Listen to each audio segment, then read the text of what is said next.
was supposed to meet to start the consideration of a non-confidence motion in this Liberal government.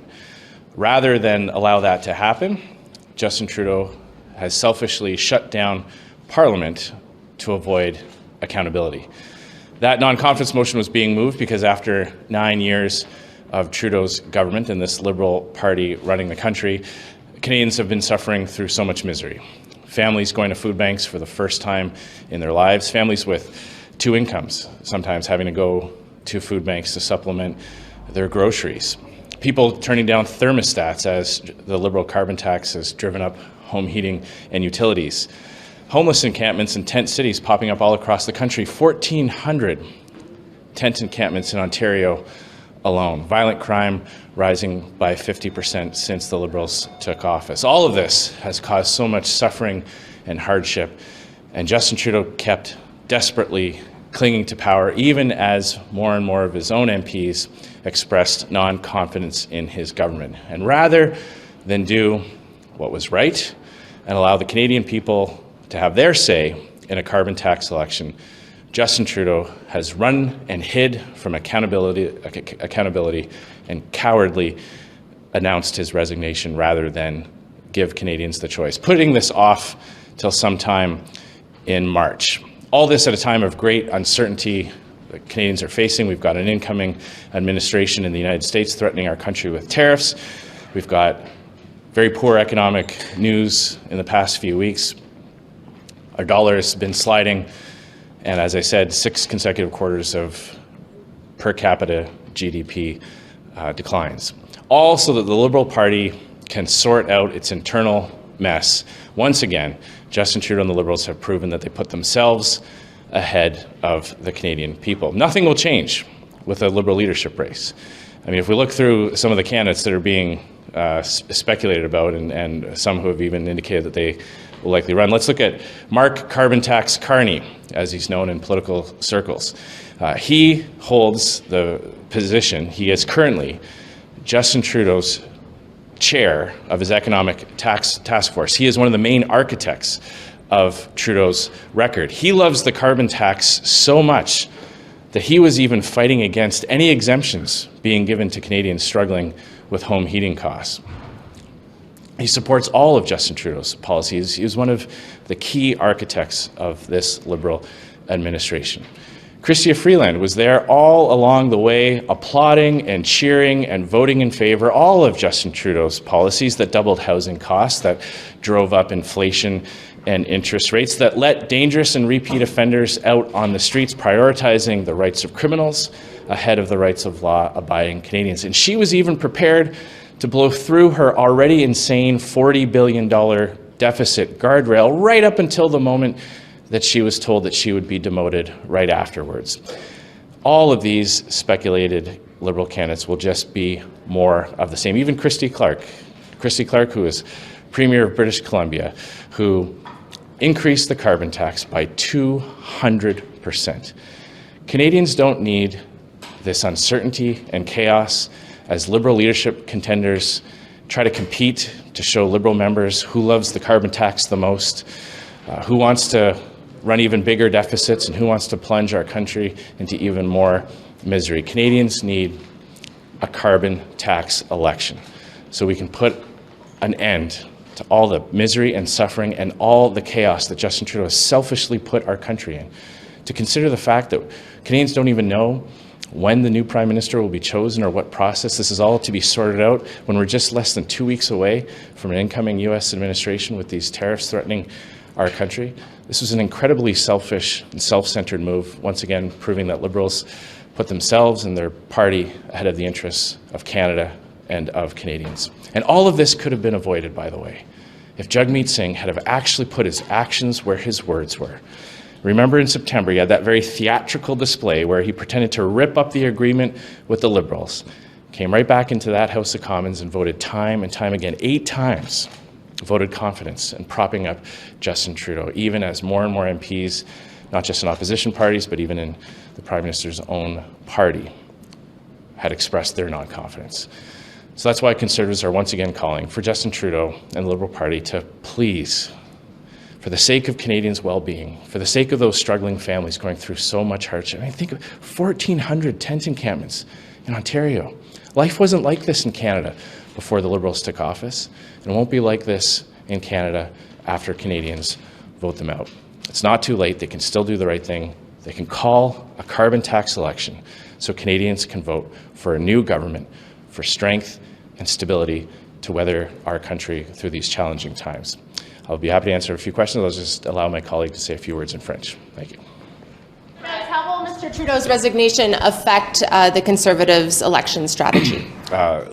It's clear that the country has had enough of Liberal policies. Nothing has really changed in terms of what the Liberal Party will be offering Canadians. We're about to have a leadership race where all the candidates have either voted for or been the chief architects of Justin Trudeau's terrible policies that have inflicted so much misery. So we're going to continue to highlight that, regardless of who the Liberal leader happens to be. Canadians didn't get tired of looking at Justin Trudeau's face. It's not like they got sick of his voice. They're suffering under his policies. The reason why so many Canadians are so angry at this government is because of the misery that the Canadians are experiencing. They're the ones that are having to put that roast of beef back on the grocery store shelf. They're the ones who are moving out of their homes into their cars and into tent cities.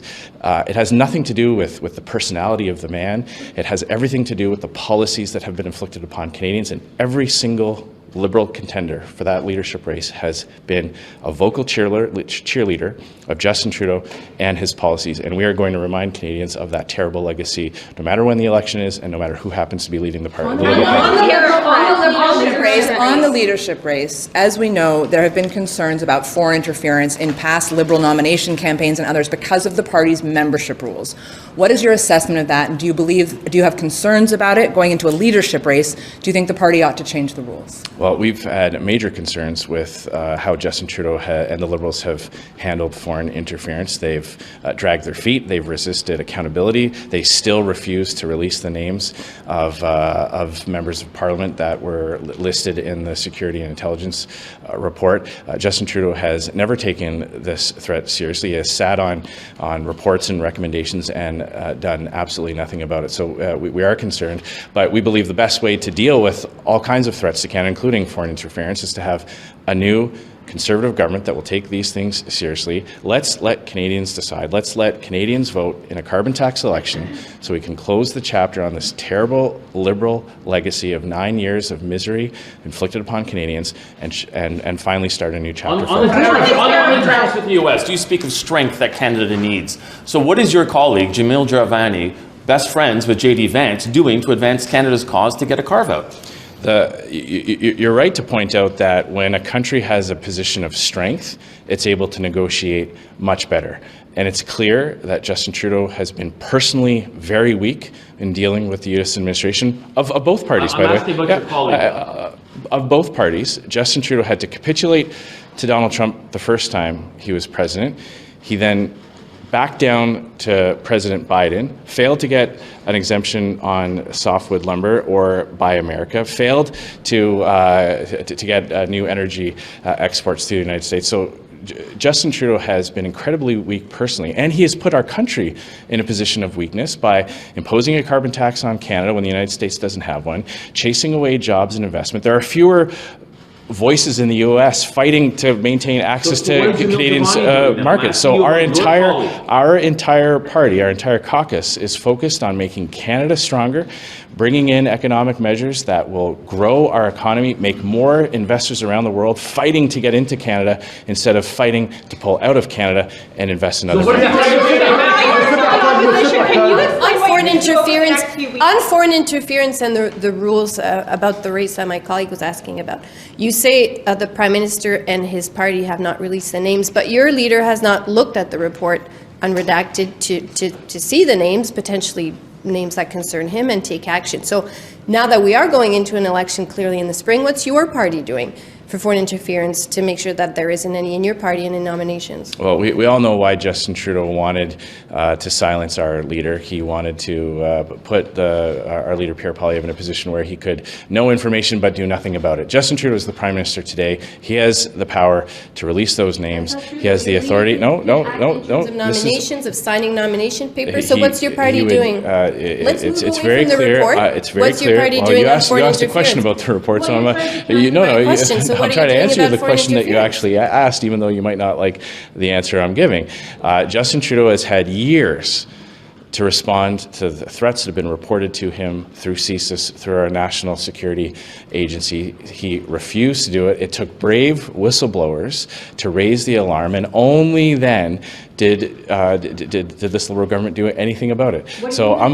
Well, I'll let party officials answer questions of that nature, but there's no question that had we had an election in the fall, we could be in a position of strength. We could be tackling all these issues. We could have a much stronger economy. We could have a stronger administration with a clear mandate from the Canadian people. Limping along for the next few weeks because Justin Trudeau backed down from a fight, because Justin Trudeau recognized that he had lost the confidence of the House, of Parliament, but refused to let the Canadian people decide an election. I mean, that's essentially what he's done. He's essentially, by proroguing and shutting down the Public Accounts Committee, he's effectively moved the inevitable date where he will face a non-confidence vote from the end of January to the end of March. Those are 2 extra months of uncertainty and chaos and misery that Canadians will have to live through, and it's put our country in an incredibly dangerous position when dealing with the United States. You said when Liberal ministers they're going to be distracted by their own leadership race when it comes to the tariff threat from the U.S. In the meantime, Canadians are wondering what the Conservatives can do in the meantime to protect Canadian interests from the opposition benches before we head to an election. Well, he's eliminated the functions of Parliament. He's shut down Parliament. He's put a closed sign on the chamber, and he's shut down the committees that were going to do exactly what you're saying, litigating his record and coming up with recommendations on how to undo the damage of the Liberal government for the past 9 years. Instead of doing that, he shut down. And you are right, and our leader is right. Now we've got cabinet ministers who are supposed to be preparing for the incoming U.S. administration, supposed to be dealing with the economic challenges that they themselves have caused. They've been pretending to say they're going to be coming up with all kinds of economic plans, and rather than doing that, they're going to be calling backroom insiders and well-connected senior Liberals to raise money and build power coalitions within a political party. They put their internal party intrigue ahead of the best interests of Canadians. It's shameful, and the best way to fix it is to call a carbon tax election so that Canadians can decide. Thank you very much.